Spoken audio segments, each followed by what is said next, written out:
당장 저 아이 강물에 도로 띄워버려라. 우리가 무슨 죄를 짓자고. 빨래터에서 건져온 꼬마를 방 안에 눕힌 날 밤. 점순 할멈은 부들부들 떨리는 목소리로 며느리 단위를 다그쳤습니다. 아이의 찢어진 저고리 안감에는 평생 본 적 없는 고운수가 놓여 있었고 온몸에는 칼에 베인 듯한 상처가 가득했습니다. 그런데 이 아이에게는 할멈도 단위도 짐작조차 못한 사연이 숨겨져 있었습니다. 오늘도 이야기가 계속될 수 있도록 구독과 좋아요로 응원의 마음을 보태주세요. 자, 그럼 오늘도 감동적인 옛날 이야기 지금 바로 시작합니다. 옛날 옛적 경기도 광주 땅 남한강 물줄기가 굽이굽이 흘러드는 작은 마을 버드네골의 단이라는 젊은 과부 며느리가 살고 있었습니다. 나이 23, 시집 온 지 채 3년도 되지 않아 남편을 역병으로 잃은 단이는 눈이 침침한 시어머니 점순 할멈을 모시고 단둘이 살아가고 있었지요. 집이라고 해봐야 방 한 칸에 부엌 하나, 마당 한 켠에 장독대 몇 개가 전부인 허름한 초가였습니다. 지붕은 이영이 사가 비가 오면 여기저기서 물이 새었고 문풍지는 겨울 바람에 파르르 떨기 일쑤였지요. 그래도 단이는 불평 한마디 없었습니다. 새벽 닭이 울기도 전에 일어나 아궁이에 불을 지피고 해가 뜨면 빨래 광주리를 이고 강가로 나섰으며 해가 질 무렵에야 돌아와 저녁 밥상을 차렸습니다. 밭에서 거둔 것을 장터에 내다 팔고 남의 집 삭바느질을 맡아 하고 새벽에는 산에 올라 나무를 캐어왔지요. 그 모든 것이 눈 어두운 시어머니 한 분을 건사하기 위함이었습니다. 다나, 예, 어머니, 오늘도 강가에 나가려느냐? 빨랫감이 밀렸습니다. 이틀치를 한꺼번에 해야 할 것 같습니다. 점순 할멈은 퉁명스럽게 혀를 찼습니다. 몸 상하지 마라. 빨래가 급하냐, 사람이 급하냐. 단이는 살짝 미소를 지었습니다. 말은 저리하여도 속은 다르다는 것을 그녀는 잘 알고 있었지요. 걱정 마세요. 점심때는 돌아올게요. 버드네골 강가 빨래터는 마을 아낙네들이 모이는 곳이었습니다. 너럭바위 위에 쪼그리고 앉아 방망이를 두드리다 보면 온갖 소문이 다 흘러들어왔지요. 들었어. 한양 쪽에서 포졸들이 내려온다던데. 왜? 무슨 일이래? 글쎄, 잘은 모르겠는데 궁에서 무슨 큰일이 났다나 봐. 수상한 사람 보이면 당장 신고하라고 방이 붙었다잖아. 덕분이 아줌마가 낮은 목소리로 소곤거렸습니다. 아이고, 우리 같은 시골까지야 무슨 일이 있겠어. 그러게. 그냥 지나가겠지 뭐. 단이는 그 말을 흘려들으며 빨래 방망이를 힘차게 내리쳤습니다. 퍽, 퍽 소리가 강물 위에 퍼져나갔지요. 그때였습니다. 어머나! 빨래터 위쪽에서 갑자기 비명소리가 들려왔습니다. 아낙네들이 일제히 고개를 들었습니다. 강 상류 쪽에서 무언가가 떠내려오고 있었습니다. 처음에는 통나무인 줄 알았지요. 그런데 자세히 보니 그것은 사람이었습니다. 조그마한 아이가 빨랫감 더미 위에 엎어진 채 빠른 물살에 실려오고 있었습니다. 저것 좀 봐. 아이가 빠졌어. 아낙네들이 우르르 물가로 몰려들었지만 선뜻 뛰어드는 사람은 없었습니다. 늦가을 강물은 뼈를 애는 듯 차가웠고 물살도 거셌지요. 단이는 잠깐도 망설이지 않았습니다. 치마를 걷어 올리고 차가운 강물로 첨벙 뛰어들었습니다. 발바닥으로 돌부리가 느껴졌고 허리까지 차오르는 물이 숨을 막아왔지요. 그래도 그녀는 두 팔을 힘차게 저으며 아이에게 다가갔습니다. 아이는 빨랫감 더미를 온몸으로 끌어안은 채 가까스로 의식을 붙들고 있었습니다. 다니가 아이의 팔을 잡아 끌자 아이는 반사적으로 버둥거렸습니다. 괜찮아. 놔줘도 돼. 내가 잡고 있을게. 다니의 목소리는 낮고 단호했습니다. 아이의 버둥거림이 멎었습니다. 강가로 끌어올린 아이를 들여다보니 입술이 새파랗게 질려 있었고 작은 몸이 나무십처럼 바들바들 떨고 있었습니다. 또랑또랑한 눈동자만이 살아 있었지요. 크고 검은 눈이 다니를 멍하니 올려다보았습니다. 몇 살이냐? 아이는 대답하지 않았습니다. 이름은? 역시 대답이 없었습니다. 입술을 꽉 다물고 다니를 바라볼 뿐이었지요. 어머, 이것 좀 봐. 저고리가 명주잖아. 덕분이 아줌마가 아이의 옷자락을 들추며 눈을 동그랗게 떴습니다. 그것도 보통 명주가 아니야. 이 수 좀 봐.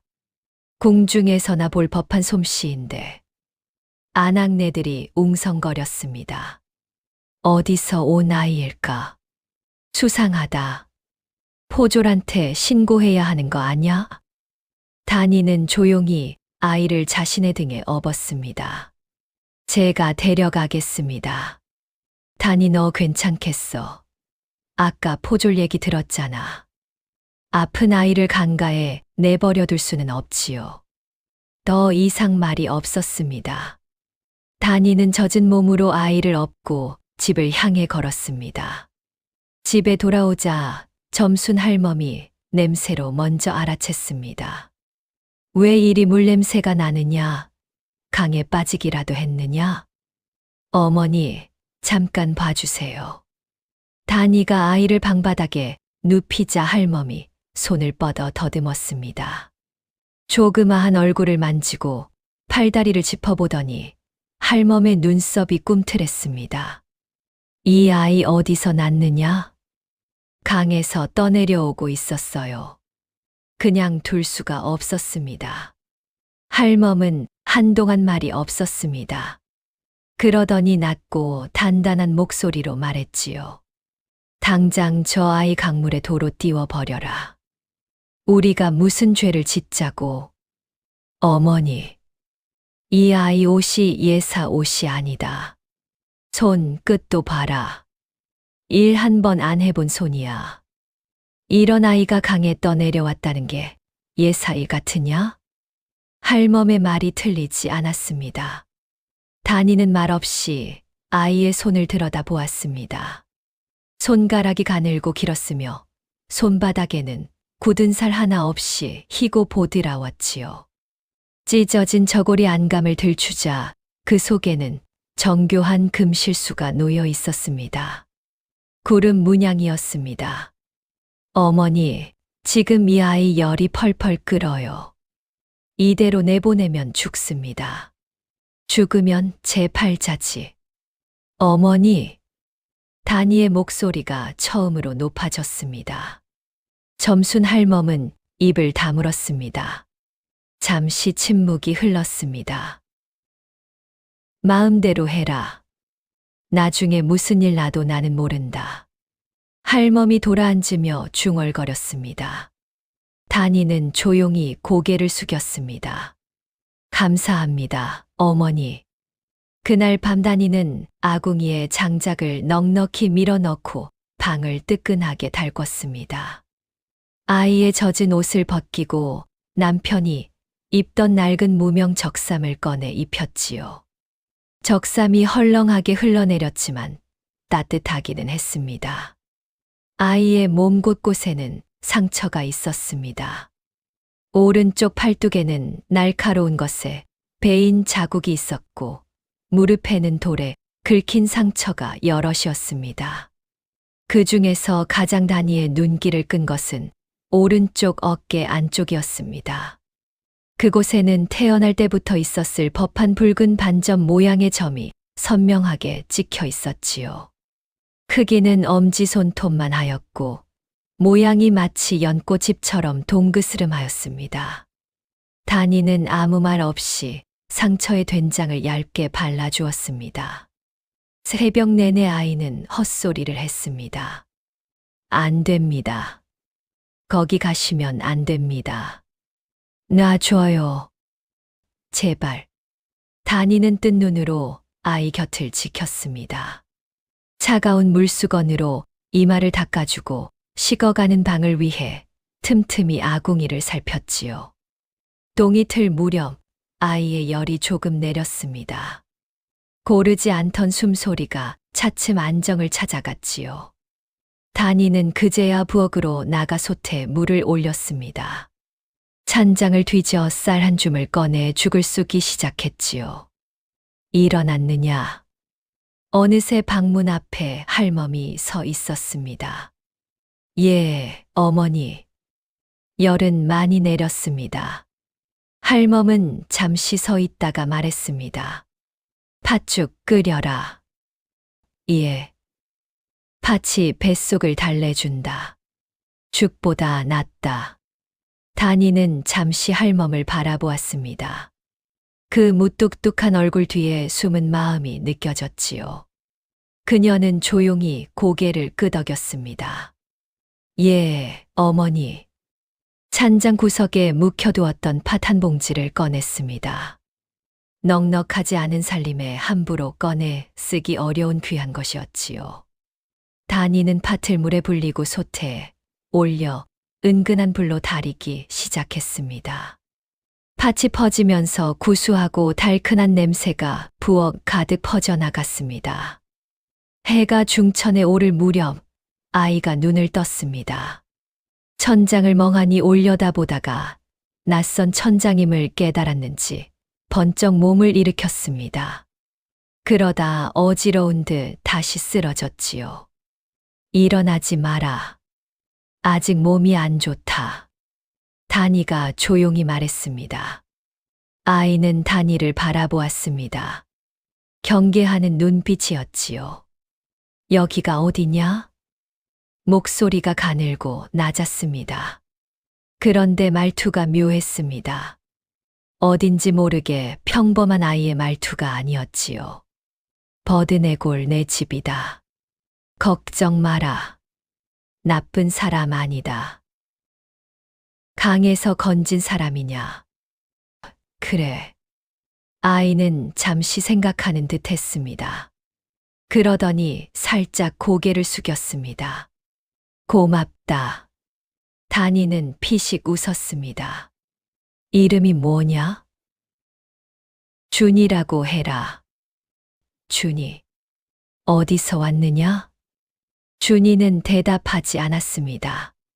입술을 꽉 다물고 시선을 내리깔았지요. 다니는 더 묻지 않았습니다. 배고프냐? 준이는 아주 조금 고개를 끄덕였습니다. 부엌에서 팥죽 냄새가 진하게 흘러들어왔습니다. 다니가 뚝배기에 팥죽을 담아 들고 들어왔지요. 새알심이 동동 떠 있고 붉은 팥이 걸쭉하게 어우러진 팥죽이었습니다. 준이는 뚝배기를 내려다보더니 눈을 살짝 크게 떴습니다. 생전 처음 보는 음식인 듯한 눈빛이었습니다. 먹어봤느냐, 팥죽. 준이는 고개를 저었습니다. 달고 따뜻하다. 천천히 먹어라. 다니가 숟가락을 건네자 준이는 조심스럽게 한술 떠 입에 넣었습니다. 잠시 후 아이의 눈이 동그래졌지요. 달다. 그래. 이상하게 달다. 그런데 좋다. 다니는 말없이 뚝배기를 아이 앞에 밀어주었습니다. 준이는 처음에는 조심스럽게, 나중에는 꽤 빠른 속도로 팥죽을 비워냈습니다. 뚝배기 바닥이 보일 즈음 준이는 숟가락을 내려놓으며 말했습니다. 더 있느냐? 다니는 웃음을 참으며 고개를 끄덕였습니다. 있다. 두 그릇째를 다 비운 준이는 이윽고 방바닥에 다시 누웠습니다. 눈꺼풀이 무거워지는 것이 역력했지요. 자도 되느냐? 자라. 여기서는 아무도 안 건드린다. 준이는 눈을 감으며 나지막이 중얼거렸습니다. 팥죽이 맛있었다. 그 말을 들은 단이는 조용히 방문을 닫았습니다. 부엌으로 나오니 점순 할멈이 장독대 앞에 서 있었습니다. 아이가 먹었느냐? 두 그릇 비웠습니다.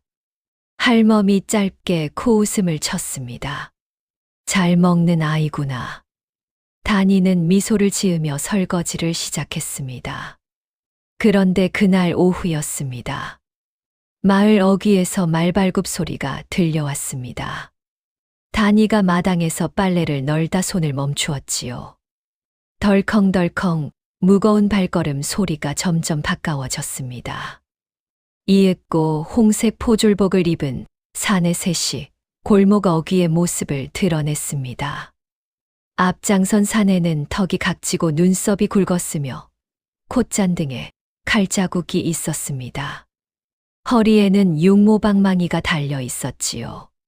사내가 단이 앞에서 걸음을 멈추었습니다. 이 집 안악이요? 그렇습니다. 수상한 아이를 본 일 있소. 10살 안팎의 사내 아이, 명주 저고리를 입고 있었을 것이요. 단이의 심장이 쿵 내려앉았습니다. 하지만 얼굴 하나 변하지 않았습니다. 못 봤습니다. 사내가 눈을 가늘게 뜨며 단이를 훑어보았습니다. 마을 안악 중의 강에서 아이를 건졌다는 말을 들었소. 단이는 천천히 고개를 저었습니다. 빨래하다 보니 강에서 나뭇가지 하나가 떠내려오더군요. 아이가 아니었습니다. 사내는 한참 단이를 바라보다가 뒤를 돌아보았습니다. 집 안을 살펴도 되겠소. 물론입니다. 단이는 태연하게 한쪽으로 비켜섰습니다. 포졸들이 마당으로 들어왔습니다. 부엌을 들여다보고 장독대 뒤를 살피고 방문을 열었습니다. 방 안은 텅 비어 있었습니다. 아이의 흔적이라고는 아무것도 없었지요. 뚝배기도 치워져 있었고 깔아두었던 자리도 거쳐 있었습니다. 포졸이 방을 한 바퀴 둘러보다 나왔습니다. 아무것도 없군. 없지요. 저희 어머니하고 단둘이 사는 집입니다. 포졸이 마지막으로 단이를 날카롭게 쳐다보았습니다. 수상한 것 보이면 즉시 신고하시오. 나라의 명이요. 알겠습니다. 포졸들이 사라지자 단이는 그 자리에 서서 한동안 숨을 고르었습니다. 손이 미세하게 떨리고 있었지요. 그때 헛간 쪽에서 소리가 났습니다. 삐걱. 단이가 헛간 문을 열었습니다. 안쪽 집더미 뒤에 준이가 웅크려 있었습니다. 단이와 눈이 마주치자 아이는 천천히 일어섰습니다. 두 사람은 한동안 말이 없었습니다. 알고 있었느냐? 저 사람들이 올 것을. 준이는 대답하지 않았습니다. 괜찮다. 지금은 그냥 있어라. 단이가 돌아서려는데 준이가 불렀습니다. 단이. 단이가 고개를 돌렸습니다. 왜 숨겨줬느냐? 단이는 잠시 생각하다가 말했습니다. 아픈 아이를 포졸한테 넘길 수는 없지 않느냐? 위험한 줄 알면서도 위험한지 아닌지는 모른다. 아픈 건 알았다. 준이는 입술을 꽉 다물었습니다. 뭔가를 삼키는 표정이었지요. 단이는 더 이상 묻지 않고 헛간 문을 닫았습니다. 그날 밤 점순 할멈이 단이 곁에 앉았습니다. 포졸이 왔다 갔느냐? 예. 아이는? 헛간에 숨겼다가 들여왔습니다. 할멈은 오래 침묵했습니다. 사람의 가치는 태어남이 아니라 살아감에 있느니라. 단이는 할멈을 바라보았습니다. 저 아이가 어찌 살아왔는지는 모른다. 그러나 지금 내가 저 아이를 살리고 있으니 그것으로 됐다. 할멈의 목소리는 낮고 잔잔했습니다. 단이는 조용히 고개를 끄덕였습니다. 그렇게 준이는 버드네골에 머물게 되었습니다. 준이는 낯을 심하게 가렸습니다. 처음 며칠은 단이가 말을 걸어도 짧게 대답하거나 아예 묵묵부답이었지요. 밥상 앞에 앉혀놓으면 눈치를 보다가 먹고 빨랫감을 접으면 어느새 옆에 와서 가만히 따라 접었습니다. 뭔가를 하고 싶은데 먼저 나서는 법이 없는 아이였습니다. 단이는 서두르지 않았습니다. 닷새째 되던 날이었습니다. 단이가 마루에 앉아 삭바느질을 하고 있는데 준이가 옆에 와서 앉았습니다. 한동안 말없이 단이의 손놀림을 바라보다가 불쑥 말했습니다. 그게 뭐냐? 바느질이다. 왜 하느냐? 돈을 받고 남의 옷을 꿰매주는 것이다. 준이는 잠시 생각하는 듯 했습니다. 나도 할 수 있느냐? 단이는 슬쩍 준이를 바라보았습니다. 그리고 바늘 하나를 건넸습니다. 해봐라. 준이는 진지하게 바늘을 잡더니 천을 집어들었습니다. 바늘을 찌르고 뽑는 것을 보며 눈을 가늘게 찡그렸지요. 첫 번째 바늘땀은 삐뚤어졌습니다. 두 번째도 삐뚤어졌습니다. 세 번째쯤 되자 준이가 눈썹을 찌푸리며 말했습니다. 왜 이렇게 어렵냐? 쉬운 일이 어딨느냐? 궁에서는 이런 걸 안 가르쳐 줬다. 그 말이 나오자 준이가 입을 다물었습니다. 스스로 말을 잘못 꺼냈다는 것을 깨달은 듯했지요. 단이는 못 들은 척했습니다. 손이 크면 바느질은 어렵다. 나중에 다른 걸 가르쳐 주마. 준이는 슬그머니 바늘을 내려놓았습니다. 그러더니 마당 쪽을 멍하니 바라보았습니다. 단이, 왜 여기서 얼마나 있어도 되느냐? 단이는 바느질을 멈추지 않고 대답했습니다. 내가 가고 싶을 때 가면 된다. 그게 언제인지 모른다. 그럼 그때까지 있어라. 준이는 잠시 단이를 바라보다가 고개를 돌렸습니다. 그 작은 얼굴에 무언가 풀어지는 기색이 있었지요. 점순 할멈은 여전히 준이에게 무뚝뚝했습니다. 말을 먼저 거는 법도 없었고 눈길을 주지도 않았지요. 그런데 이상한 일이 있었습니다.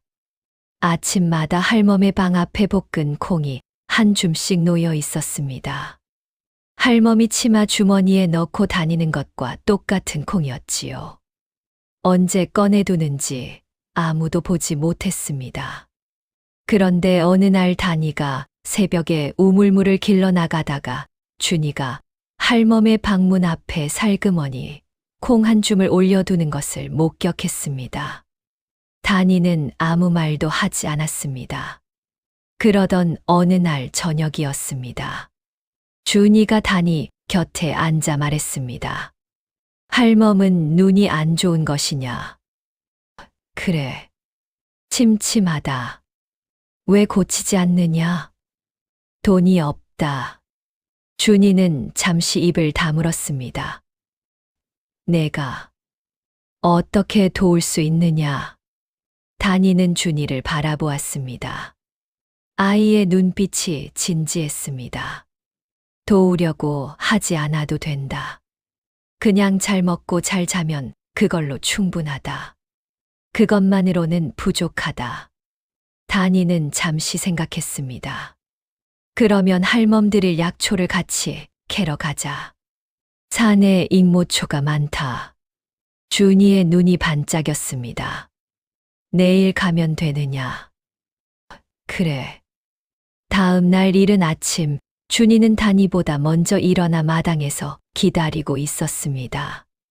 낡은 무명 적삼을 입고 두 손을 꽉 쥔 채 서 있었지요. 다니가 광주리를 들고 나오자 준이가 말했습니다. 내가 들겠다. 무겁다. 괜찮다.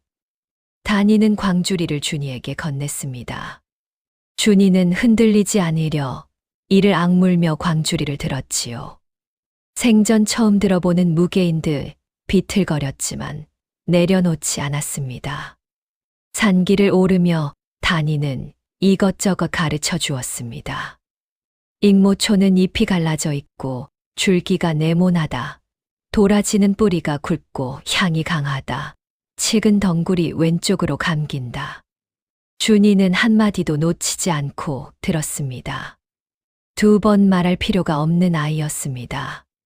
한 번 보면 바로 찾아냈지요. 기억력이 좋구나. 가르쳐 준 것은 잊지 않는다. 누가 그렇게 만들었느냐? 준이는 잠시 말이 없었습니다. 스승이 계셨다. 좋은 스승이었구나. 그랬다.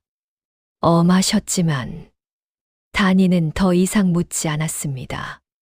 준이도 더 이상 말하지 않았지요. 그날 돌아오는 길에 준이의 광주리에는 익모초가 가득 담겨 있었습니다. 점순 할멈은 아무 말 없이 광주리를 받아들었습니다. 그러더니 아주 작은 목소리로 중얼거렸지요. 잘 캤구나. 준이는 대답하지 않았습니다. 하지만 뒤돌아 걷는 아이의 귀 끝이 살짝 붉어져 있었습니다. 버드네골의 준이가 머문 지 보름이 지났습니다. 마을 사람들은 차츰 수군거리기 시작했습니다. 덕분이 아줌마가 제일 먼저 다니를 붙잡았습니다. 다나, 저 아이 어디서 난 아이야? 얼굴이 예사 애가 아닌데. 먼 친척집 아이입니다. 잠깐 맡아두는 것입니다. 친척, 어느 쪽? 남편 쪽이요. 덕분이 아줌마는 눈을 가늘게 뜨더니 고개를 끄덕였습니다. 아, 그렇구나. 근데 저 아이 말투가 왜 저렇게 이상해? 어딘가 달라. 산골 쪽 말투는 다르지요. 그런가. 다니의 가슴은 조마조마했습니다. 하지만 얼굴에는 티를 내지 않았습니다. 집으로 돌아오자 준이가 마루에 앉아 뭔가를 적고 있었습니다. 가까이 가보니 나뭇가지로 마루청에 한자를 쓰고 있었습니다. 뭘 하느냐? 심심해서. 다니는 준이 옆에 앉아 들여다보았습니다. 빼곡하게 적힌 글자들이 가득했지요. 읽을 줄 아느냐? 조금. 다니는 손가락으로 한 글자를 짚었습니다. 이건 민민, 백성민이다. 이건 수쇠, 물수. 다니는 한동안 준이가 쓴 글자들을 바라보았습니다. 글자 하나하나가 반듯하고 힘이 있었습니다. 글씨가 좋구나. 준이는 대답하지 않았습니다. 그런데 뭔가 생각난 듯 말했습니다. 다니, 글을 읽을 줄 아느냐? 모른다. 준이가 다니를 바라보았습니다. 가르쳐 주랴? 다니는 잠시 준이를 바라보다가 고개를 저었습니다. 지금은 바쁘다. 바쁘지 않을 때 가르쳐 주겠다. 다니는 더 이상 대답하지 않고 부엌으로 들어갔습니다. 그런데 부엌 문 뒤에서 살짝 미소를 지었습니다. 그 무렵 다니는 혼자 긴 고민을 하고 있었습니다. 준이를 계속 데리고 있어야 하는가? 포졸들이 이미 마을을 한 차례 훑고 갔지만 언제 다시 올지 몰랐습니다. 마을 사람들의 눈도 점점 날카로워지고 있었고요. 아이를 계속 숨기다가는 자신도 할멈도 위태로워질 수 있었습니다. 밤에 할멈 방에 들어가 다니는 조심스럽게 말을 꺼냈습니다. 어머니, 준이를 어찌하면 좋을까요? 마을 사람들이 수군거립니다. 할멈은 눈을 감은 채 잠자코 들었습니다. 아이를 어디 다른 곳으로 보내야 할지, 그 아이가 어디로 가고 싶어 하더냐.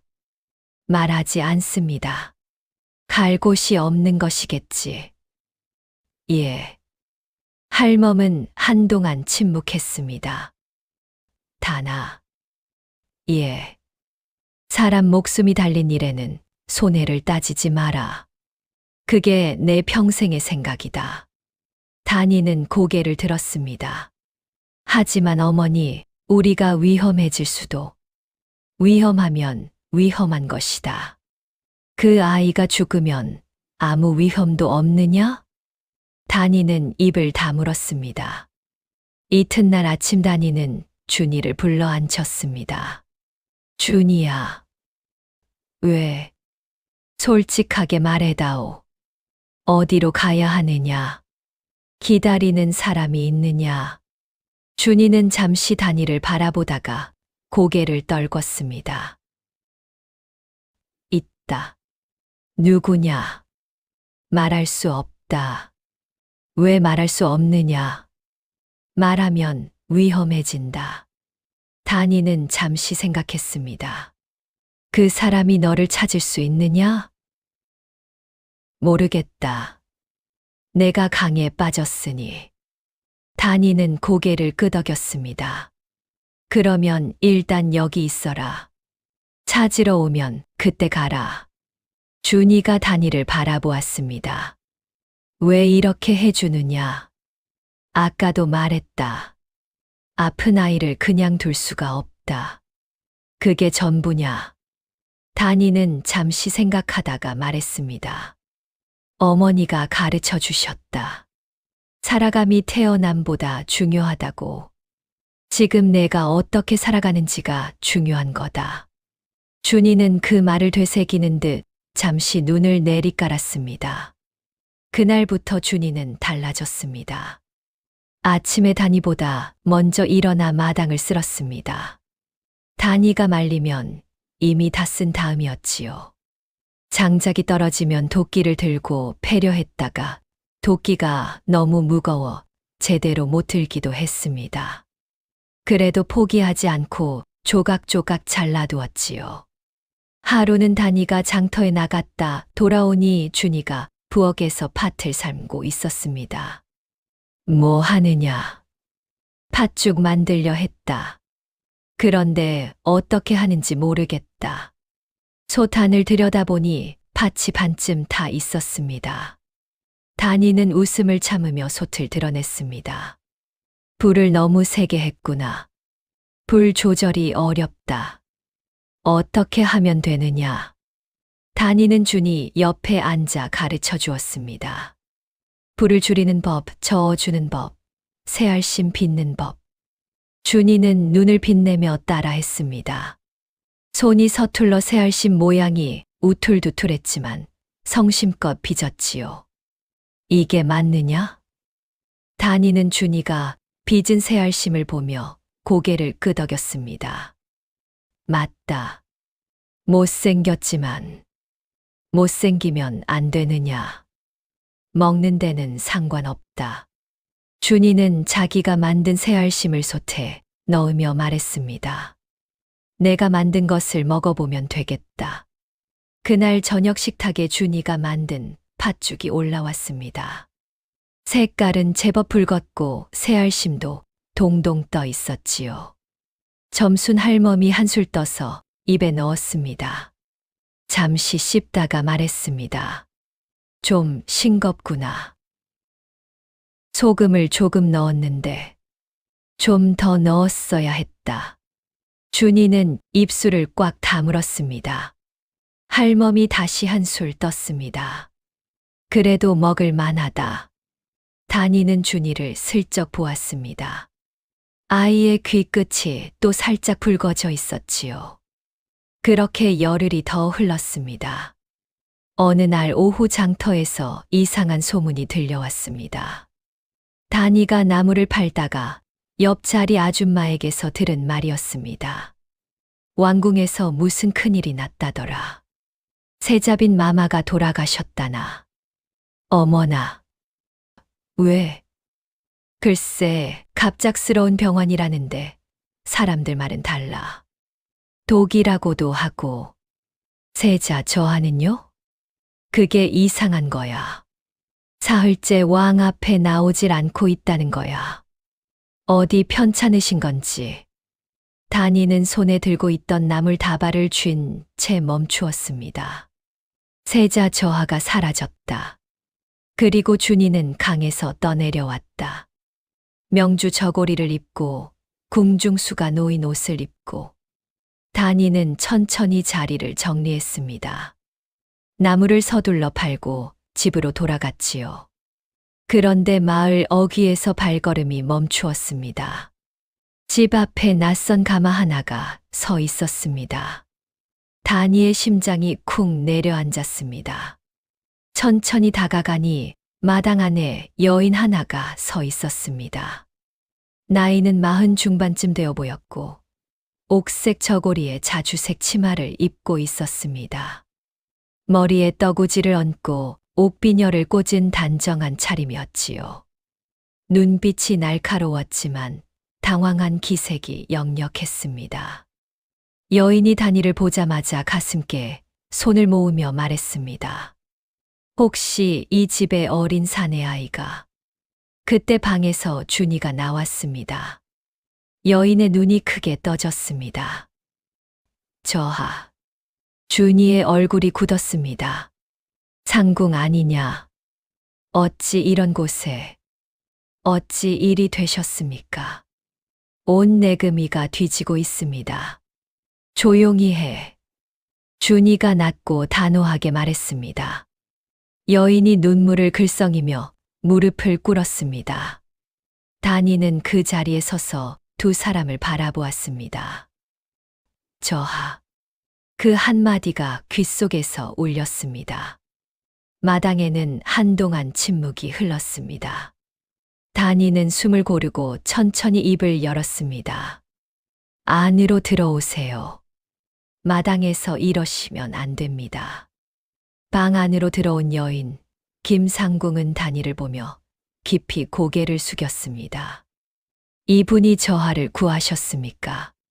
그냥 강에서 건진 것입니다. 그냥이 아닙니다.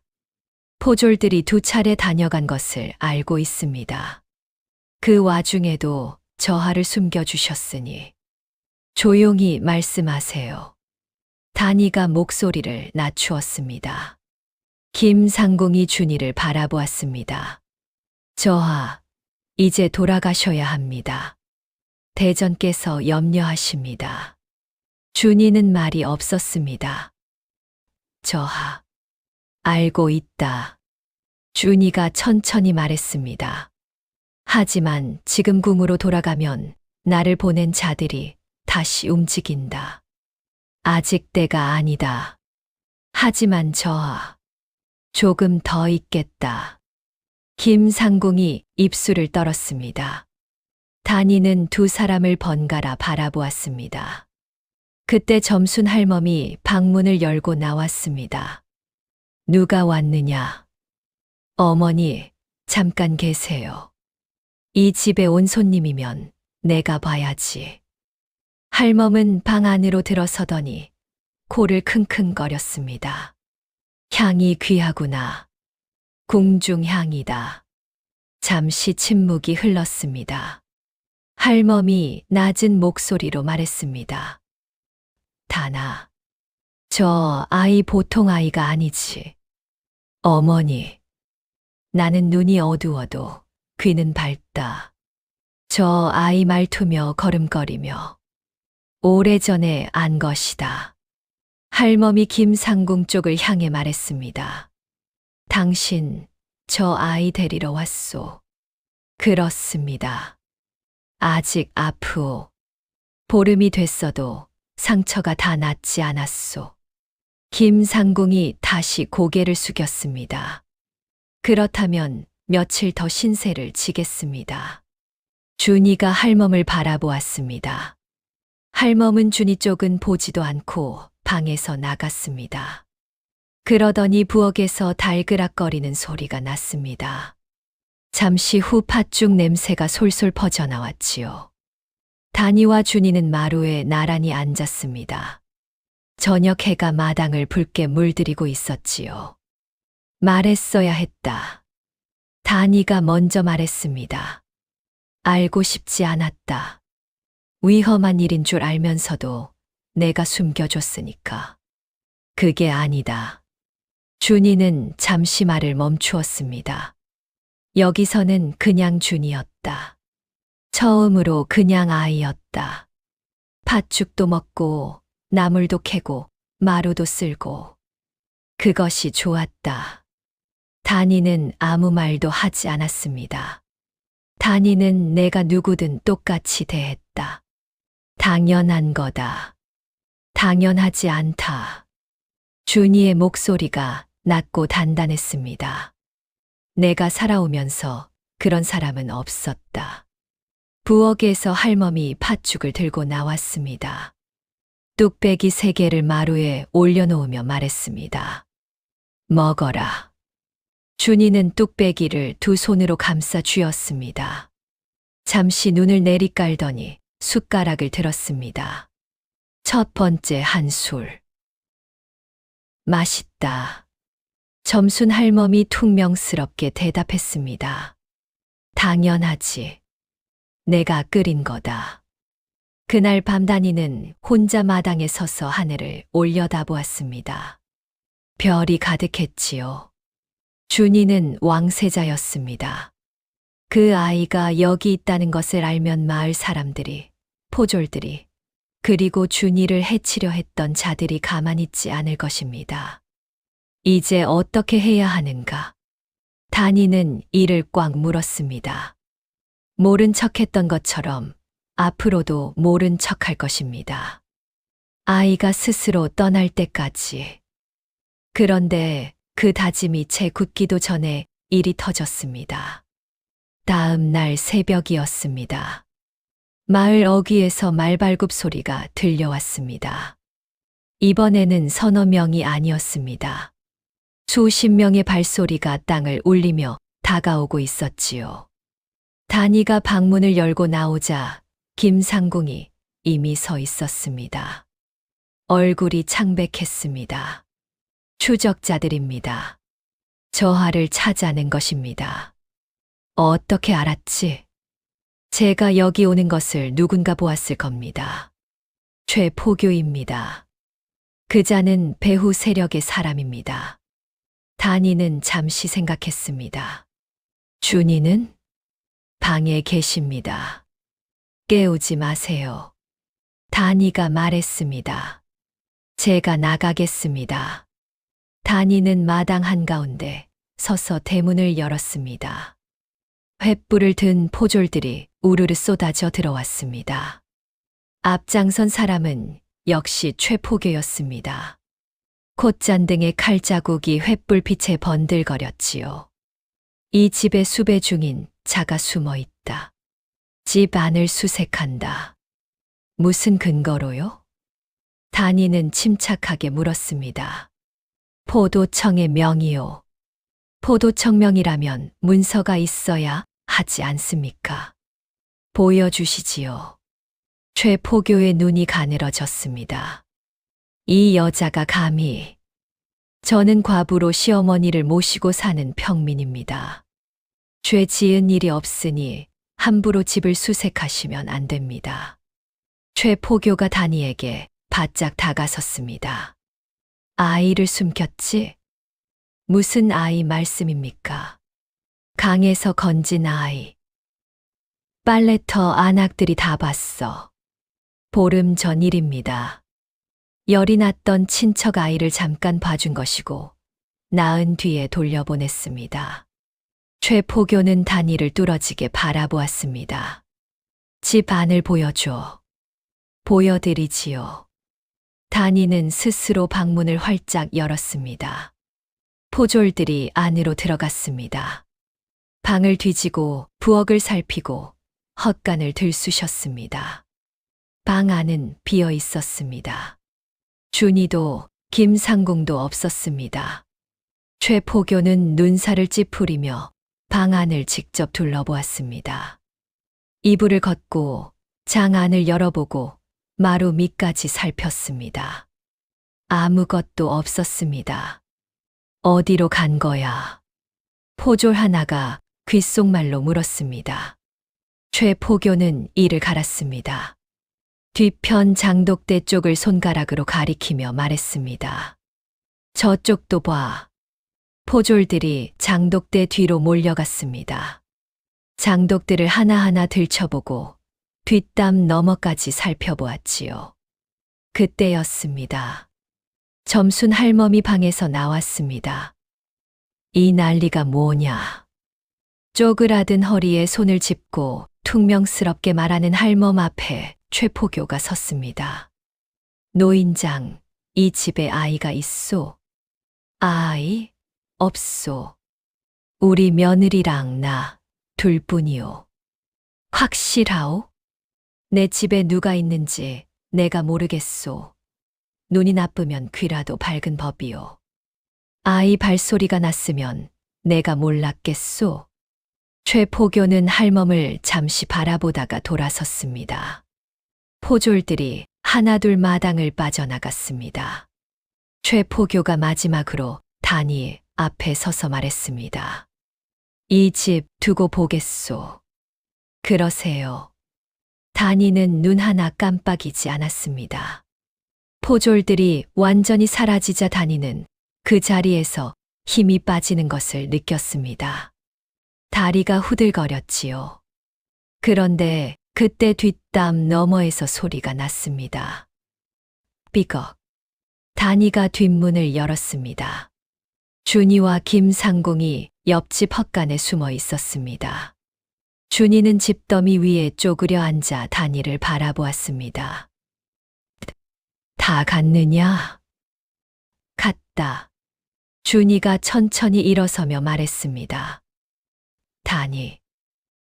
왜? 무섭지 않았느냐? 단이는 잠시 생각하다가 솔직하게 말했습니다. 무서웠다. 그런데도 나갔느냐? 무서운 것과 나가는 것은 별개다. 준이는 단이를 바라보았습니다. 그 눈빛에 무언가가 담겨 있었습니다. 집으로 돌아오자 점순 할멈이 아무 일 없었다는 듯 부엌에서 나왔습니다. 배고프냐? 아무도 대답을 못했습니다. 할멈이 다시 말했습니다. 배고프면 들어와라. 그 말 한마디에 묘하게 긴장이 풀렸습니다. 그날 밤 김상궁은 단이에게 자초지종을 말해 주었습니다. 세자빈 마마가 갑작스럽게 돌아가신 것, 배후에 좌이정권, 대감 일파가 있다는 것, 그리고 왕세자를 제거하려는 움직임이 있다는 것. 단이는 조용히 들었습니다. 최포교가 권 대감의 사람이란 말씀이지요? 그렇습니다. 포도청 안에 그자 편이 여러 짓습니다. 그러면 저하를 어떻게 궁으로 돌려보내야 하는 겁니까? 왕께서 직접 아시게 해야 합니다. 하지만 지금 저하 주변에 권 대감의 눈이 가득합니다. 믿을 수 있는 사람이 없습니까? 한 분 계십니다. 우승지 이 대감입니다. 하지만 그분께 연락할 방법이. 단이는 잠시 생각했습니다. 장터에 한양 다니는 보부상이 있습니다. 믿을 만한 사람입니다. 그 사람을 통해 연락이 됩니까?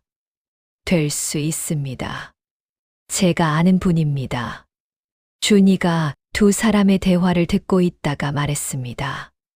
단이가 또 나서는구나. 저하, 이것은 제가 할 수 있는 일입니다. 위험하다. 아까도 위험했습니다. 준이는 입을 다물었습니다. 잠시 후 낮은 목소리로 말했습니다. 단이. 왜? 이 일이 끝나면 반드시 갚겠다. 단이는 고개를 저었습니다. 갚을 것 없다. 아니다. 반드시 갚는다. 단이는 그 말에 더 이상 대꾸하지 않고 방에서 나왔습니다. 마당에 서서 하늘을 올려다보니 별이 가득했습니다. 단이는 조용히 숨을 들이쉬었습니다. 팥죽 냄새가 아직 부엌 쪽에서 흘러나오고 있었습니다. 다음 날 아침 단이는 장터로 나갔습니다. 나물 광주리를 이고 아무렇지 않은 척 걸었지요. 장터 한쪽에서 보부상 박서방을 찾아냈습니다. 나이 50의 다리를 약간 저는 사내였습니다. 박서방. 단이 아씨. 오늘도 남을 갖고 오셨소. 단이는 목소리를 낮추었습니다. 한양 가는 길에 전해줄 것이 있습니다. 우승지, 이 대감 댁으로요. 박서방의 눈이 가늘어졌습니다.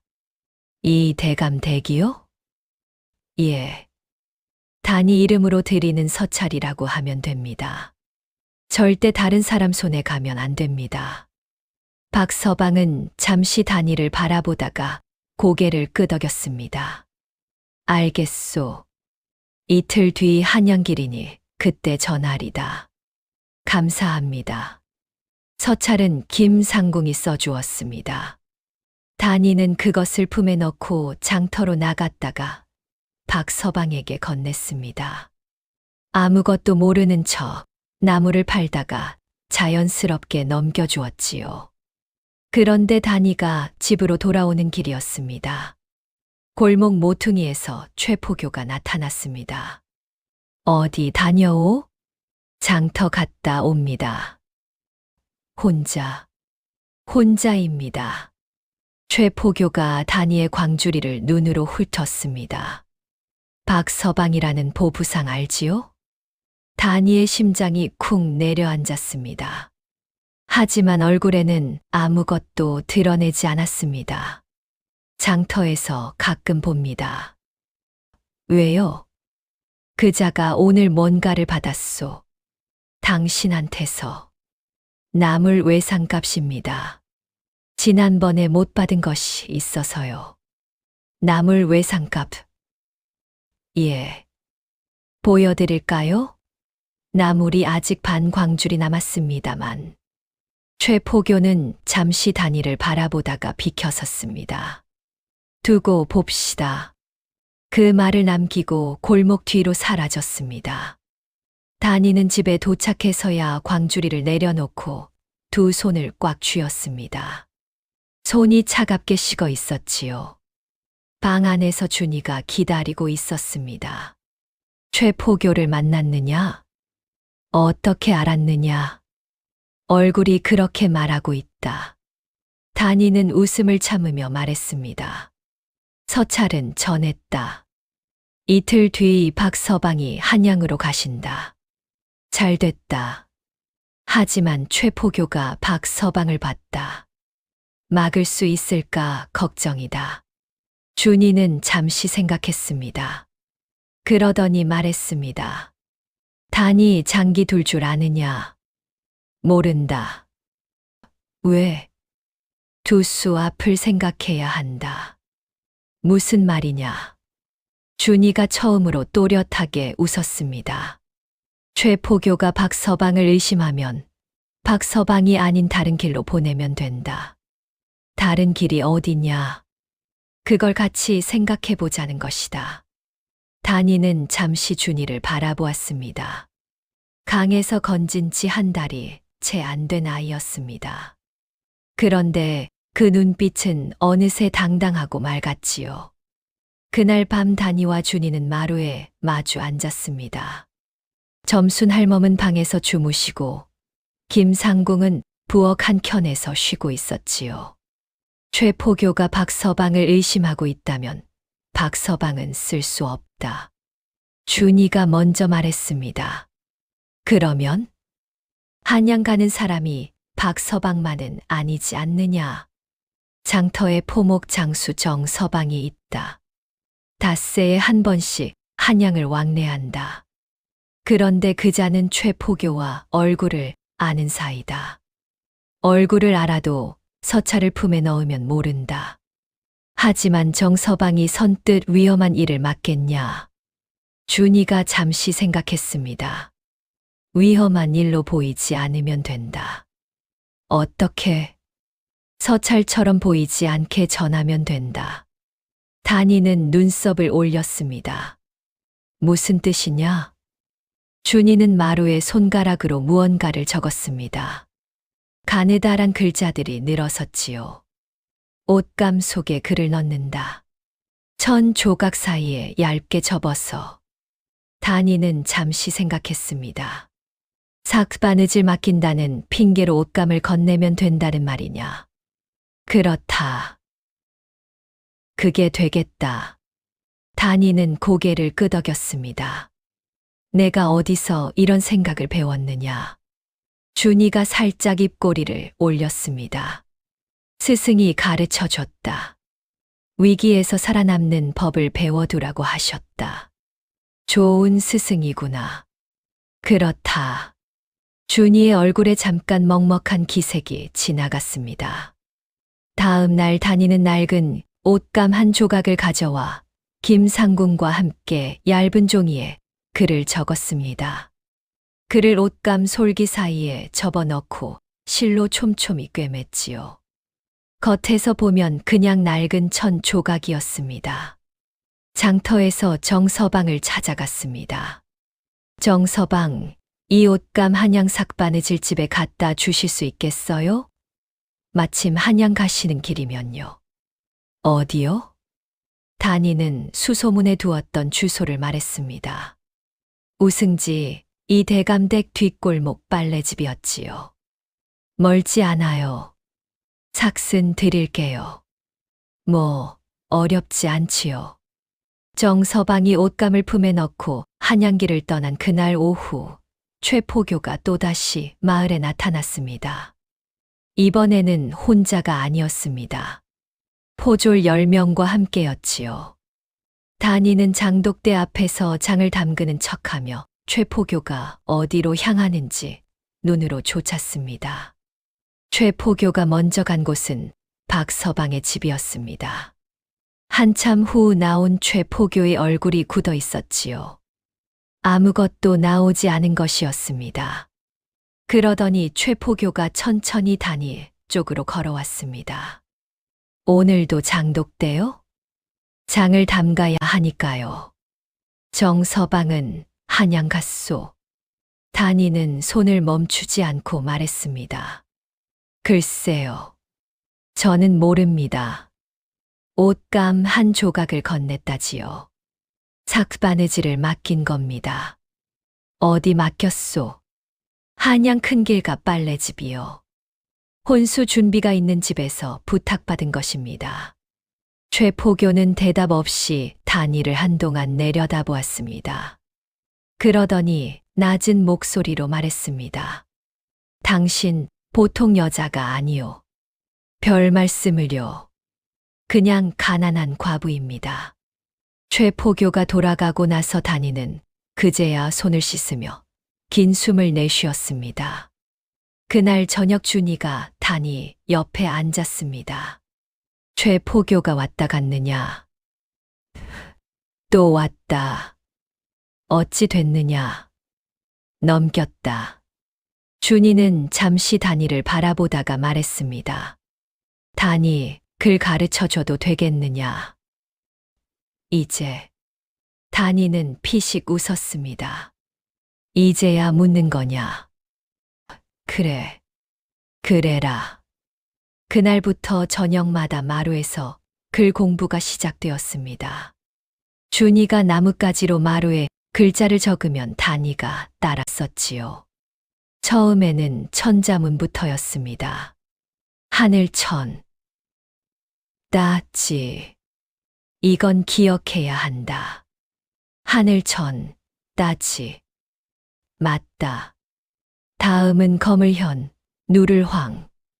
우주의 빛깔을 말한다. 단이는 나뭇가지로 한 획씩 천천히 썼습니다. 어렵다.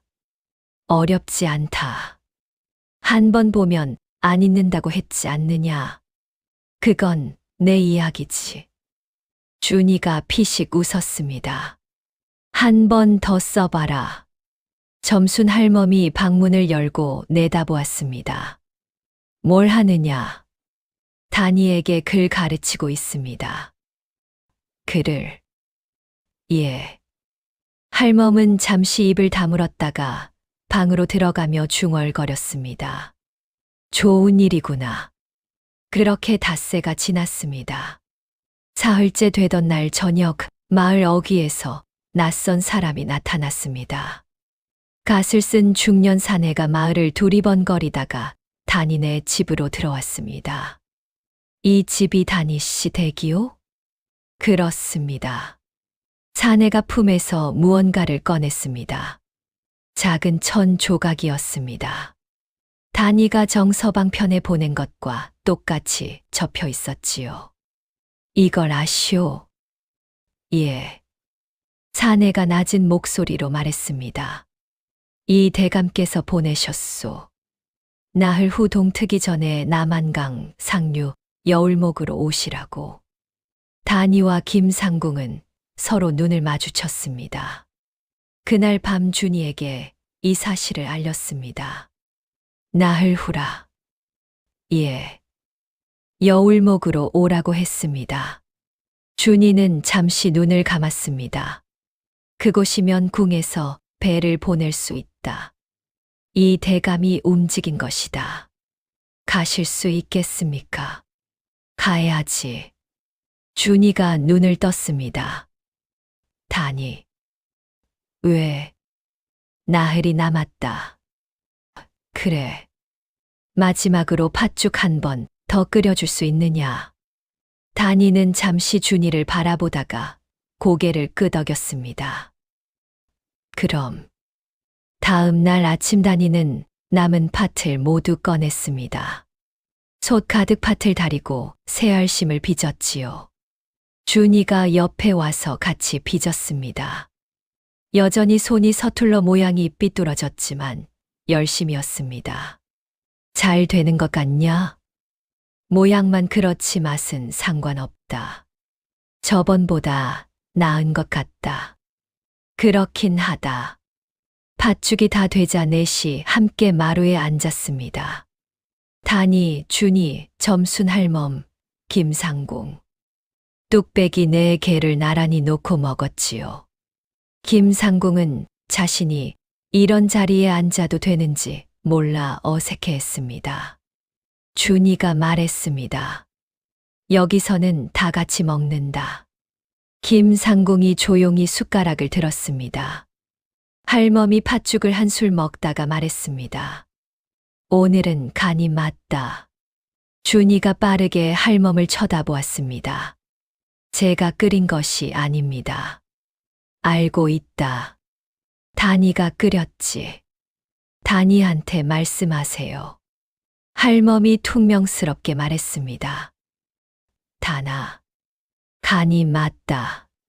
다니는 웃으며 대답했습니다. 감사합니다, 어머니. 그날 밤 준이는 혼자 마당에 오래 서 있었습니다. 다니가 물을 길러 나오다 보았지요. 왜 나와 있느냐? 별 보고 있다. 추운데. 궁에서는 이렇게 별을 본 적이 없다. 여기서는 밝다. 다니는 항아리를 내려놓고 옆에 섰습니다. 두 사람은 한동안 말없이 하늘을 올려다보았습니다. 돌아가기 싫으냐? 준이는 잠시 말이 없었습니다. 싫다. 다니는 아무 말도 하지 않았습니다. 그러나 가야 한다. 내가 없으면 아버지가 더 위험해진다. 알고 있다. 다니는 내가 없어도 괜찮겠느냐. 다니는 준이를 내려다보았습니다. 내가 언제부터 내가 있어야 했느냐. 그렇구나. 준이는 작게 웃었습니다. 그래도 보고 싶을 것 같다. 나도. 다니가 조용히 말했습니다. 둘 다 하늘을 바라보았지요. 그런데 이튿날이었습니다. 새벽에 다니가 눈을 뜨자 집안이 이상하게 조용했습니다. 준이의 방 쪽에서 인기척이 없었지요. 불길한 예감이 들었습니다. 방문을 열었습니다. 방이 비어 있었습니다. 준이가 없었습니다. 김상궁도 없었습니다. 깔아두었던 자리는 반듯하게 개어져 있었고 준이가 입던 무명 적삼이 접힌 채 놓여 있었지요. 그 위에 나뭇가지 하나가 얹혀 있었습니다. 단이는 나뭇가지를 들었습니다. 그 밑에 작은 천 조각이 있었습니다. 펼치니 글자가 적혀 있었습니다. 단이는 준이에게 배운 글자들을 하나하나 더듬어 읽었습니다. 단이에게, 할멈에게, 고맙다. 팥죽이 맛있었다. 잊지 않겠다. 준이. 단이는 천 조각을 쥔 채 한동안 서 있었습니다. 그때 점순 할멈이 방에서 나왔습니다. 아이가 갔느냐? 예. 할멈은 마당으로 나와 장독대 앞에 서더니 말했습니다. 잘 갔다. 예. 언젠가 다시 오겠지. 그렇겠지요. 할멈이 짧게 코웃음을 쳤습니다. 팥이 아직 있느냐? 조금 남았습니다. 그럼 또 끓여라. 아침은 먹어야지. 단이는 부엌으로 들어갔습니다. 솥에 불을 지피고 팥을 씻었습니다. 손이 미세하게 떨렸지만 멈추지 않았지요. 그런데 그때였습니다. 마을 어귀에서 발소리가 들려왔습니다. 빠르고 거친 발소리였습니다. 단이는 부엌에서 고개를 내밀었습니다. 최포교였습니다. 이번에는 포졸이 20명이 넘었습니다. 그리고 그 옆에 갓을 쓴 낯선 사내가 서 있었습니다. 눈빛이 차갑고 음습했지요. 최포교가 단이를 보자마자 소리쳤습니다. 저 여자다. 잡아라. 포졸들이 마당으로 쏟아져 들어왔습니다. 단이는 두 팔이 잡혔습니다. 버둥거렸지만 소용없었습니다. 무슨 죄입니까? 역적을 숨긴 죄다. 포도청으로 가자. 역적이라니요. 저는 아무것도. 다 알고 있다. 왕세자를 숨기고 궁에 밀서를 보냈지. 그 죄를 물을 것이다. 점순 할멈이 방에서 뛰쳐나왔습니다. 이게 무슨 짓이냐? 내 며느리를 어디로 끌고 가는 게야? 노인네는 물러서시오. 못 물러선다. 포졸이면 다냐?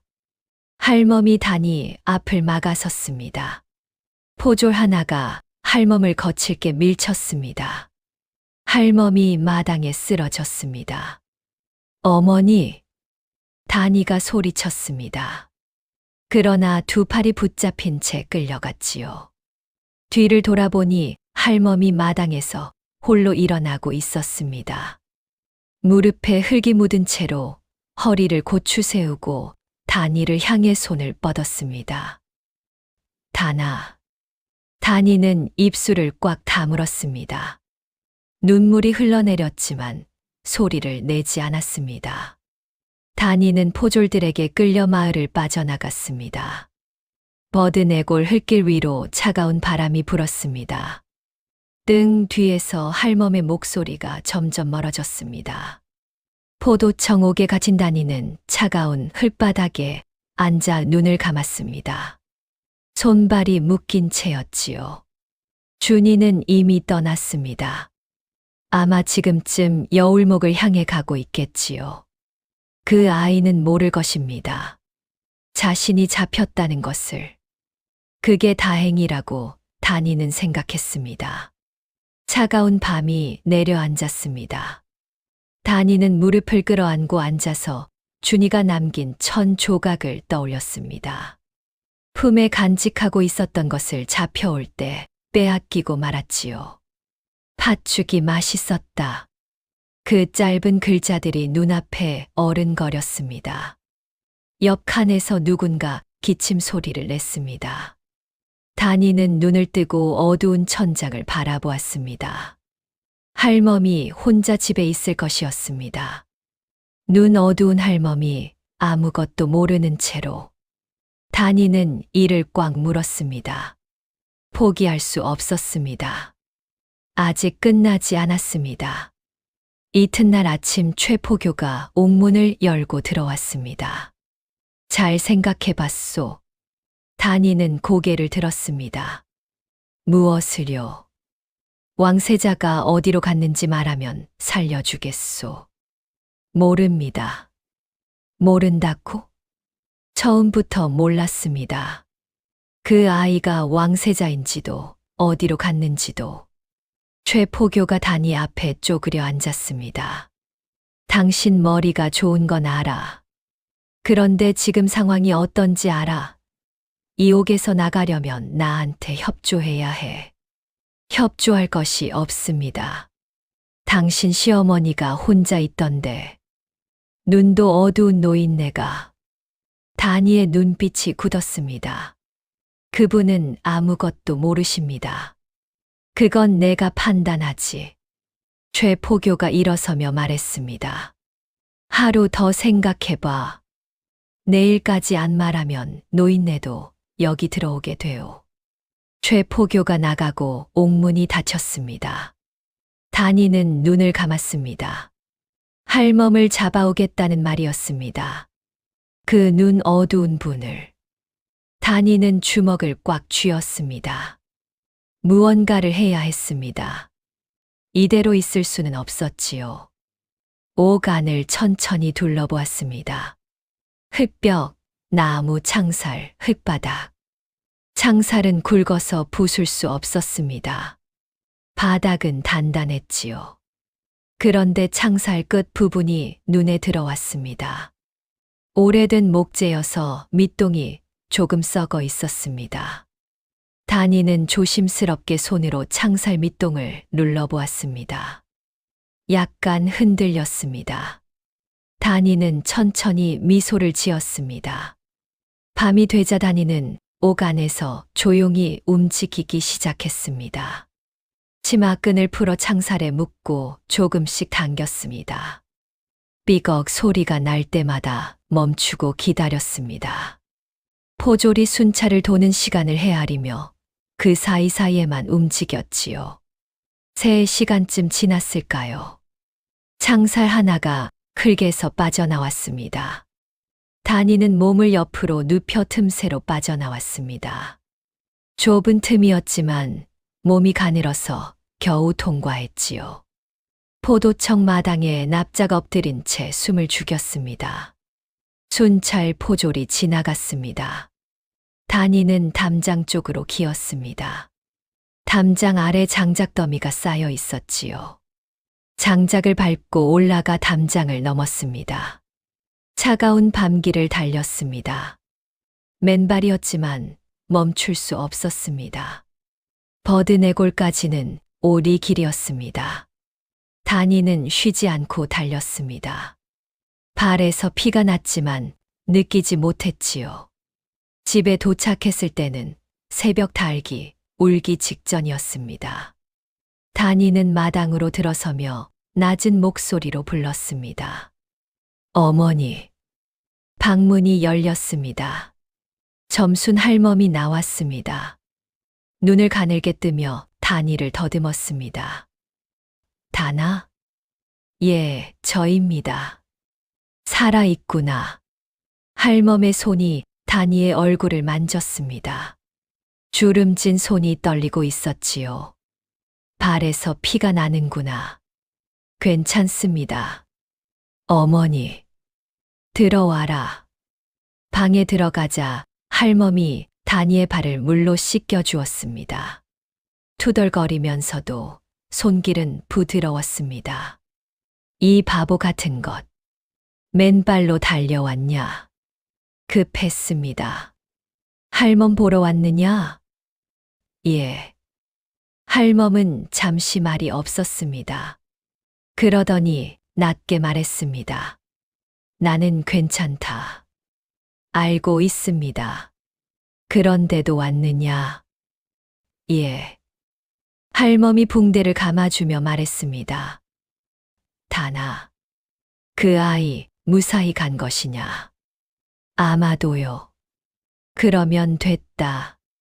단이는 고개를 끄덕였습니다. 그런데 최포교가 어머니도 잡아오겠다고 했습니다. 어머니를 데리고 피해야 합니다. 어디로? 장터 쪽 덕분이네 집에 하루만 숨겨달라고 하겠습니다.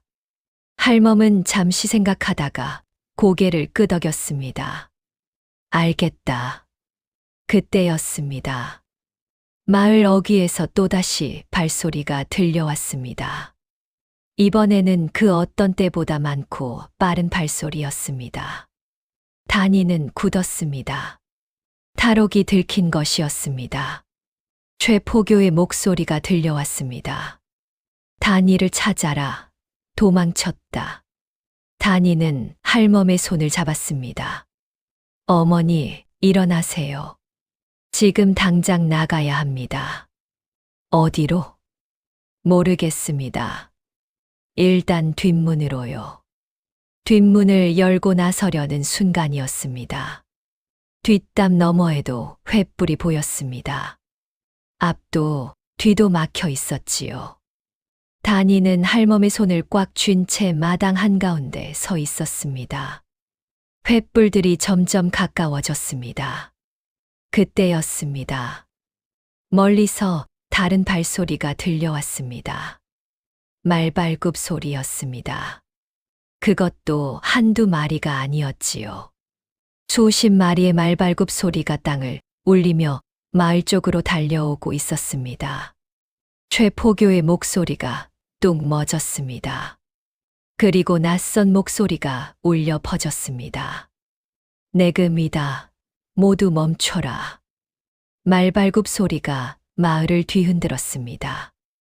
횃불을 든 내금이 군사들이 마을 어귀를 가득 메웠습니다. 금빛 갑옷을 입은 사내들이 말에서 내려 포졸들을 에워쌌지요. 최포교가 뒤로 물러서며 목소리를 높였습니다. 이게 무슨 짓이오? 포도청의 공무를 방해하는 것이오? 그대가 최포교요? 내금이 대장이 말 위에서 내려다보며 말했습니다. 그렇소. 그런데 당신들은 왕명이요. 그 두 글자의 마당이 얼어붙었습니다. 대장이 품에서 어차를 꺼냈습니다. 붉은 봉인이 찍힌 두꺼운 서찰이었지요. 이 마을 단이라는 여인과 점순 할멈을 해치는 자는 역적으로 다스린다는 왕명이요. 왕명이라고요? 최포교의 얼굴이 하얗게 질렸습니다. 왕세자 저하께서 귀환하시어 전하께 아뢰었소. 이 집 과부 며느리가 저하의 목숨을 구했다고.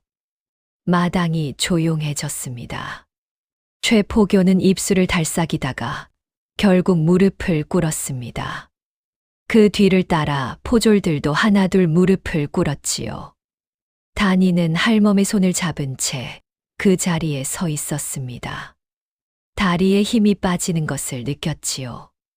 할멈이 단이의 손을 꽉 쥐었습니다. 내금이 대장이 단이에게 다가와 말했습니다. 전하께서 입궐하시라는 어명이요. 입궐이요. 왕세자 저하께서 직접 청하셨소. 단이는 잠시 눈을 감았습니다. 그리고 다시 눈을 떴습니다. 어머니를 먼저 안전한 곳으로 모셔야 합니다. 이미 배려해 두었소.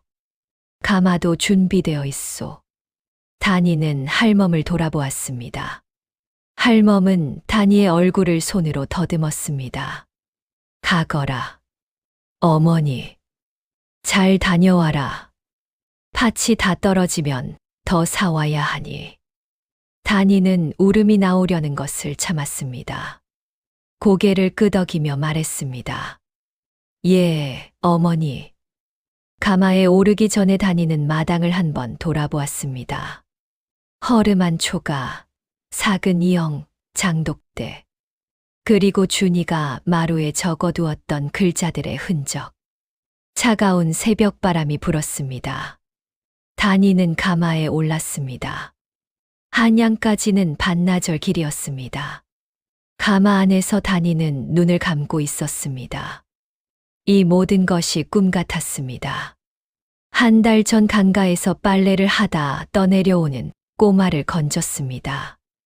아이의 이름도 어디서 왔는지도 몰랐지요. 그냥 아픈 아이였습니다. 그냥 배고픈 아이였습니다. 팥죽을 끓여 먹이고 약초를 함께 캐고 글자를 배웠습니다. 그것이 전부였습니다. 그런데 그 아이가 왕세자였습니다. 다니는 눈을 뜨고 가마 밖을 바라보았습니다. 남한강이 반짝이며 흘러가고 있었습니다. 한 달 전 저 강물에서 준이를 건졌지요. 강물은 그때와 똑같이 맑았습니다. 궁궐에 도착했습니다. 웅장한 대문 앞에 서자 다니는 잠시 걸음을 멈추었습니다. 평생 한 번도 생각해 본 적 없는 곳이었지요. 내금이 대장이 앞장서며 말했습니다. 따라오시오. 긴 회랑을 지나 어느 전각 앞에 섰습니다. 내금이 대장이 말했습니다. 여기서 기다리시오. 잠시 후 문이 열렸습니다. 준이가 나왔습니다. 한 달 전 무명 적삼을 입고 나무를 캐던 그 아이가 아니었습니다. 곱게 수놓은 왕세자복을 입고 머리에는 관을 썼지요. 그런데 눈빛은 똑같았습니다. 크고 검은 흔들림 없는 눈빛. 왔느냐? 왔습니다. 둘은 잠시 서로를 바라보았습니다. 살이 좀 올랐구나. 준이가 먼저 말했습니다. 저는 그대로입니다. 아니다. 얼굴색이 좋아졌다. 다니는 피식 웃었습니다. 저는 변한 게 없습니다. 저하께서 많이 변하셨습니다. 그렇게 보이느냐? 복색이 다르시니까요. 준이가 낮게 웃었습니다. 그 웃음은 마루에서 글자를 가르쳐 주던 그 아이의 웃음이었습니다. 준이가 다니를 안으로 이끌었습니다. 넓은 방 안에는 우승지, 이 대감이 서 있었고 그 뒤로 여러 신하들이 늘어서 있었습니다. 아버지께서 직접 보고 싶다 하셨다. 다니는 깜짝 놀랐습니다. 전하를 뵙는 것입니까? 그렇다. 저는 아무 준비도 안 되어 있습니다. 준비가 무엇이 필요하냐? 그냥 오면 된다. 준이가 다니의 앞을 걸으며 말했습니다. 편전으로 들어가자 용상 앞에 한 분이 앉아 계셨습니다. 다니는 무릎을 꿇었습니다. 심장이 두근거렸지요. 고개를 들어라. 낮고 무게 있는 목소리였습니다. 다니가 천천히 고개를 들었습니다. 왕이 다니를 바라보고 있었습니다. 눈빛이 준이와 닮아 있었습니다. 세자에게 들었다. 한 달 동안 내 아들을 숨겨주었다고. 그저 강에서 아픈 아이를 건진 것입니다. 포졸이 2차례 왔을 때도 숨겨줬다고. 아픈 아이를 내줄 수 없었습니다. 탈옥까지 했다고. 어머니를 구해야 했습니다. 왕이 잠시 다니를 바라보았습니다. 겁이 없는 여인이로구나. 무서웠습니다. 다만 멈출 수가 없었습니다. 왕의 입가에 희미한 미소가 떠올랐습니다. 세자가 그랬다. 이 여인 앞에서는 처음으로 그냥 아이였다고. 팥죽을 먹고 나무를 캐고 글자를 배웠다고. 다니는 아무 말도 하지 못했습니다. 무엇을 원하느냐? 원하는 것을 말하면 들어주겠다. 다니는 잠시 생각했습니다. 벼슬이나 재물은 원하지 않습니다. 그러면 2가지만 청합니다. 말해봐라. 하나는 최포교 뒤에 있는 자들을 밝혀달라는 것입니다. 권 대감 일파 때문에 억울한 사람이 더 있을 것입니다. 왕의 눈빛이 날카로워졌습니다. 또 하나는 시어머니 눈을 고쳐주십시오. 내의원에 좋은 의원이 계신다 들었습니다. 방 안이 잠시 조용해졌습니다. 왕이 처음으로 소리를 내어 웃었습니다. 벼슬도 재물도 아닌 역적을 밝혀달라는 것과 시어머니 눈을 고쳐달라는 것이냐. 그것으로 충분합니다. 왕이 고개를 끄덕였습니다. 들어주겠다. 두 가지 다. 단이가 물러나려는데 준이가 말했습니다. 단이가 돌아보았습니다. 아버지께서 한 가지를 더 허락하셨다. 무엇입니까? 내가 원하면 한양에 머물 수 있다. 집도 살림도 마련해 주신다고 하셨다. 저는 버드네골로 돌아가겠습니다. 준이가 단이를 바라보았습니다. 왜? 제 집이니까요. 어머니가 계시고 장독대가 있고 강가가 있는. 준이는 잠시 말이 없었습니다. 팥도 있고. 단이가 웃으며 말했습니다. 팥도 있습니다. 궁을 나서기 전 단이는 잠시 뒤를 돌아보았습니다. 웅장한 궁궐 담장 위로 파란 하늘이 펼쳐져 있었습니다. 저 안에 준이가 있었지요. 이제는 준이가 아닌 왕세자 저하로. 그래도 괜찮았습니다. 단이는 그 아이가 어떻게 팥죽을 먹었는지 기억하고 있었습니다. 처음에는 조심스럽게, 나중에는 두 그릇을 비우며 더 있냐고 묻던 그 눈빛을. 그것으로 충분했습니다. 한편 궁에서는 그날부터 일이 빠르게 움직였습니다. 왕의 명으로 금부도사가 좌의정 권 대감댁에 들이닥쳤습니다. 권 대감의 서찰과 문서들이 압수되었고 세자빈 마마를 독살한 흔적이 드러났습니다. 최포교는 일금부에 끌려가 권 대감과의 공모를 자백했지요.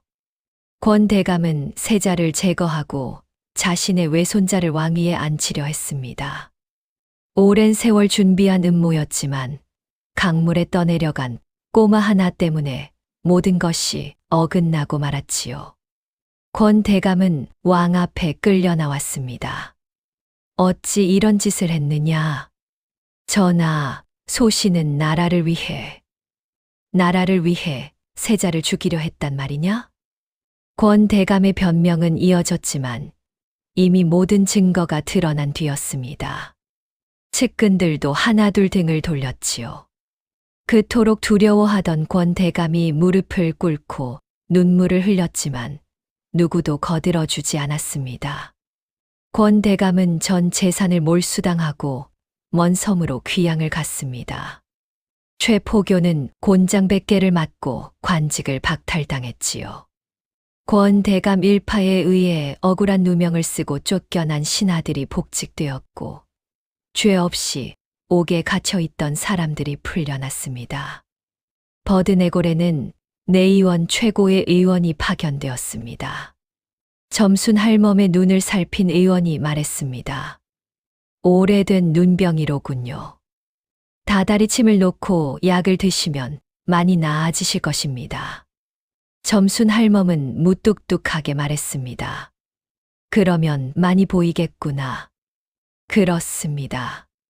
그럼 뭐가 보이나 한번 보자꾸나. 달포가 지나자 할멈의 눈이 흐릿하게 남아 형체를 분간할 수 있게 되었습니다. 어느 아침 단이가 부엌에서 팥죽을 끓이고 있을 때 할멈이 부엌 문 앞에 서서 말했습니다. 단아. 예, 어머니. 내 얼굴이 보인다.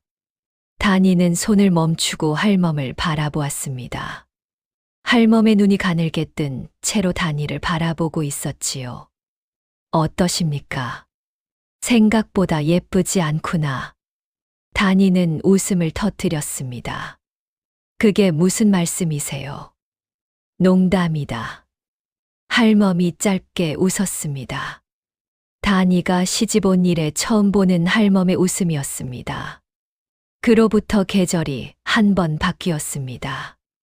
어느 가을날 버드네골에 가마 한 채가 도착했습니다. 마을 사람들이 우르르 몰려 나왔지요. 가마에서 내린 사람은 곱게 수놓은 저고리를 입은 소년이었습니다. 눈동자가 크고 검었으며 입술을 꽉 다무는 버릇이 있었지요. 소년이 다니네 집 앞에 섰습니다. 다니가 마당에서 고개를 들었습니다. 왔느냐? 왔다. 밥은 먹었느냐? 아직.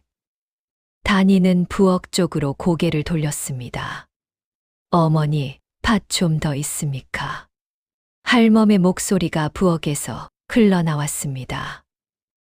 있다. 충분히. 준이는 마당을 둘러보았습니다. 작은 이영, 장독대, 마루. 달라진 것이 없었습니다. 마루에는 준이가 나뭇가지로 긁어놓은 글자 흔적이 아직 희미하게 남아 있었지요. 준이가 마루에 앉았습니다. 다니가 옆에 앉았습니다. 할멈 눈이 좋아지셨다고 들었다. 많이 좋아지셨습니다. 이제 형체는 보이십니다. 잘 됐다. 덕분입니다. 내가 한 것이 아니다. 내가 청한 거다. 다니는 강 쪽을 바라보았습니다. 저쪽이 강입니다. 안다. 저기서 건졌습니다. 안다. 지금도 가끔 생각한다. 무엇을요? 강물에 떠내려가다 눈을 뜨니 모르는 여자가 날 들쳐 업고 뛰고 있었다. 그때 생각. 다니가 피식 웃었습니다. 무거우셨을 텐데요. 그때는 많이 야위어 있었다. 지금은 좀 나아졌습니까? 훨씬 나아졌다. 부엌에서 팥죽 냄새가 흘러나왔습니다. 할멈이 뚝배기 셋을 들고 나왔습니다. 다니가 얼른 일어나 받으려 했지만 할멈이 손을 저었습니다. 내가 들 수 있다. 뚝배기 셋을 마루에 올려놓은 할멈이 준이를 바라보았습니다. 눈이 많이 밝아진 까닭에 이제는 준이의 얼굴이 보였지요. 많이 컸구나. 예, 할멈. 잘 먹어서 그렇다. 준이가 웃었습니다. 그렇습니다. 셋이 마루에 나란히 앉아 팥죽을 먹었습니다. 붉은 팥죽 위에 새알심이 동동 떠 있었지요. 강에서 바람이 불어왔습니다. 가을 강바람이었습니다. 준이가 첫 번째 한 술을 먹고 말했습니다. 맛있다. 다니가 대답했습니다. 당연하다. 처음 먹었을 때만큼 맛있다. 그게 제일 맛있었겠지. 왜? 처음이었으니까. 준이는 잠시 생각하다가 고개를 끄덕였습니다. 그렇구나. 처음이었으니까. 그날 이후로도 준이는 가끔 버드네골을 찾았습니다. 올 때마다 팥이 준비되어 있었고 셋이 나란히 마루에 앉아 팥죽을 먹었지요.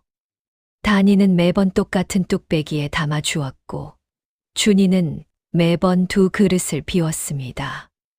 마을 사람들은 저 가마가 왜 버드네골에 오는지 알 수 없었습니다. 한양 사람인 것 같기도 하고 귀한 집 아이인 것 같기도 했지요. 다니 집에 자주 오는 아이가 누구래? 글쎄, 친척이라는데 친척치고는 너무 고급스러운 옷을 입더라. 그러게 아무도 몰랐습니다. 그리고 다니는 말하지 않았습니다. 나중에 나라가 안정을 되찾고 준이가 장성하여 훌륭한 왕세자가 되었을 때 사람들은 비로소 알게 되었습니다. 어린 왕세자가 위기의 시절에 숨어들었던 곳이 바로 경기도 광주 땅 버드네골의 작은 초가였다는 것을. 그리고 그 집 과부 며느리가 끓여준 팥죽 한 그릇이 어린 왕세자의 목숨을 이었다는 것을. 그 이야기는 오랫동안 버드네골에 전해 내려왔습니다. 강물에 빠진 아이를 건지면 복이 온다는 말과 함께, 그리고 어떤 아이든 배가 고프면 팥죽 한 그릇은 먹여야 한다는 말과 함께 사람의 가치는 태어남이 아니라 살아감에 있습니다. 점순 할멈이 그날 밤 다니에게 했던 그 말은 다니가 살아가는 내내 길이 되어 주었습니다. 그리고 다니가 살아간 그 방식이 한 나라의 왕세자를 살렸습니다. 다음 영상을 빠르게 만나보시려면 좋아요와 구독을 눌러주세요. 지금 화면에 나오는 더 재미있는 영상들도 함께 해주세요. 그럼 모두 행복한 하루 보내세요. 감사합니다. 버드네골 이야기가 처음 기록된 것은 준이가 왕이 된 지 20년이 지난 뒤였습니다. 어느 학자가 각지를 돌며 민간에 전해오는 이야기를 모아 책을 엮었는데 그 안에 이 이야기가 담겼지요. 학자가 기록하기를 당시 버드네골 마을 사람들이 이렇게 전했다고 합니다.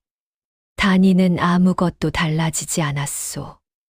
왕세자를 살려낸 뒤에도 똑같이 새벽에 일어나 아궁이에 불을 지폈고 강가에서 빨래를 했소.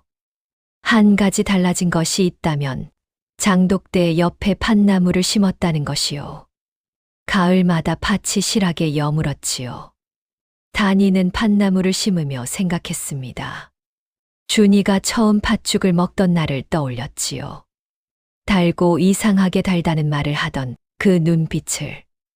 그 나무는 해마다 잘 자랐습니다. 처음 심을 때는 손바닥만 하던 것이 해가 갈수록 커져서 가을이면 붉은 팥이 주렁주렁 열렸습니다. 다니는 그 팥으로 팥죽을 끓였습니다. 혼자 먹기도 하고 이웃에 나눠주기도 했지요. 준이가 올 때마다 다니는 그 팥나무의 팥으로 팥죽을 끓였습니다. 준이는 매번 맛있다고 했습니다. 다니는 매번 당연하다고 했지요. 점순 할멈이 이 세상을 떠난 것은 다니가 40이 되던 해 겨울이었습니다. 눈이 많이 내리던 날 밤 잠을 자다 평온하게 가셨지요. 마지막 말이 다니에게 남아 있습니다. 다나. 예, 어머니. 팥이 많이 남았느냐? 많이 남았습니다. 그럼 됐다. 할멈을 여의고 다니는 한동안 혼자 지냈습니다. 강가에 나가 빨래를 하고 산에 올라 약초를 캐고 저녁에는 마루에 앉아 하늘을 바라보았지요. 가끔 준이가 내려와 같이 팥죽을 먹었습니다. 어느 날 다니는 마루에 앉아 준이가 남긴 1000조각을 꺼내 보았습니다. 포도청에서 빼앗겼던 것을 돌아온 뒤에 찾아보니 없었는데 훗날 준이가 직접 들고 왔습니다. 이거 찾고 있지 않았느냐? 어디서 났습니까? 포도청 문서함에 있었다. 찾아오게 했다. 다니는 그 1000조각을 장독대 아래 작은 항아리에 넣어 보관했습니다. 비가 와도 눈이 와도 그 항아리만은 뚜껑을 꼭 닫아두었지요. 팥죽이 맛있었다. 잊지 않겠다. 준이. 그 글자들은 오래도록 선명했습니다. 다니의 이야기는 버드네골을 넘어 멀리까지 퍼졌습니다. 강에서 아이를 건지고 팥죽을 끓여 먹이고 포졸 앞에서도 물러서지 않았던 과부 며느리의 이야기. 권세도 재물도 바라지 않고 시어머니 눈 하나를 청했던 여인의 이야기. 사람들은 말했습니다. 사람의 가치는 태어남이 아니라 살아감에 있다고. 다니가 바로 그 말을 몸으로 살아냈다고. 그리고 버드네골 강가에는 지금도 가을이면 팥나무가 붉게 물든다고 합니다. 그 팥으로 끓인 팥죽은 유독 달고 구수하고 처음 먹는 사람도 2그릇을 비운다고 하지요. 다음 영상을 빠르게 만나보시려면 좋아요와 구독을 눌러주세요. 지금 화면에 나오는 더 재미있는 영상들도 함께 해주세요. 그럼 모두 행복한 하루 보내세요. 감사합니다.